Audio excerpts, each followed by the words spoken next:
নমস্কার, আমি আবার এসে গেছি শ্রী শ্রী মায়ের কথা নিয়ে। আমার ভিডিও যদি ভালো লেগে থাকে অবশ্যই সাবস্ক্রাইব করবেন। বিয়ের পর শ্রী শ্রী মা একবার মাত্র স্বামীর দর্শন পেয়েছিলেন। তখন তিনি নিতান্তই বালিকা। তারপর 13 ও 14 বছর বয়সে পরপর দুবার তিনি শ্বশুরালয়ে গিয়েছিলেন। প্রথমবার সেখানে ছিলেন প্রায় 1 মাস, দ্বিতীয়বার 1.5 মাস। কিন্তু শ্রী শ্রী ঠাকুরের সঙ্গে তার দেখা হয়নি, কেননা তখন ঠাকুর ছিলেন দক্ষিণেশ্বরে। এই সময়কার একটি ঘটনার উল্লেখ করি।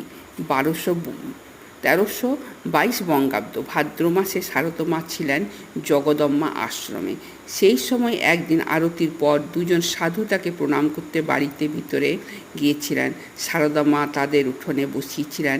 একদিন কথায় তার ফেলে আসা